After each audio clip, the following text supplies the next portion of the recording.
अस्सलाम वालेकुम प्यारे दोस्तों, उम्मीद करता हूँ से भी खैरियत से होंगी। तो सोचिए एक दिन आपको कब्र में उतारा जा रहा है, आपके अपने चले गए, मिट्टी डाल दी गई और आप अकेले अंधेरों में लेते हैं। क्या गुजरेगी उस वक्त? क्या सोचा है आपने कि सबसे पहला सवाल क्या होगा? हदीस में आता है इंसान को दफन करने के बाद दो अजीम फरिश्ते भेजे जाते हैं, मुनकर और नकीर। उनके चेहरे सख्त, आवाज दहला देने वाली होती है। वो इंसान के सामने बैठकर सवाल करते हैं। पहला सवाल, तेरा रब कौन है? दूसरा सवाल, तेरा दीन क्या है?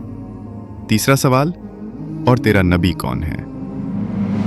दोस्तों, जो अपनी जिंदगी अल्लाह की इबादत और नबी सल्लल्लाहु अलैहि वसल्लम की सुन्नत के साथ गुजर देता है, उसका दिल पुर-एतमाद होता है। वो कब्र में पुरसुकून जवाब देता है, मेरा रब अल्लाह है, मेरा दीन इस्लाम है और मेरे नबी मोहम्मद सल्लल्लाहु अलैहि वसल्लम। उस वक्त कब्र उसके लिए राहत का घर बन जाती है, एक रोशन बाग जहां दूर से जन्नत की हवा आती है। मगर जो दुनिया में गफलत में था, जो सिर्फ माल, शौक और गुनाहों के पीछे भागता रहा, उस वक्त वो घबरा जाता है।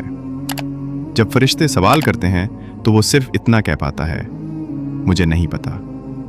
और फिर उसके लिए कब्र तंग हो जाती है, एक ऐसा मंजर जो सोच कर भी रूह कांप उठती है। प्यारे दोस्तों, कब्र का ये इम्तिहान हम सबका है। आज का अमाल कल का जवाब है। अपनी जिंदगी ऐसे गुजारिए कि आपके जवाब मजबूत हो। कुरान पढ़िए, नबी सल्लल्लाहु अलैहि वसल्लम की सुन्नत अपनाइए और अपनी जिंदगी को अल्लाह की रजा के मुताबिक ढाल दीजिए। आज से फैसला कीजिए कि आपकी कब्र नूर से भरी हो। अल्लाह ताला हम सबको कब्र के सवालों के सही जवाब देने की तौफीक दे। आमीन या रब्बुल आलमीन। अगर ये पैगाम आपके दिल को लगा हो, इस वीडियो को शेयर कीजिए ताकि और लोग भी कब्र की तैयारी कर सकें। तो चलिए दोस्तों, मिलती हैं हमारी नेक्स्ट वीडियो में। तभी तक के लिए अल्लाह हाफिज, अपना ख्याल रखिएगा और हमें अपनी दुआओं में याद रखिएगा।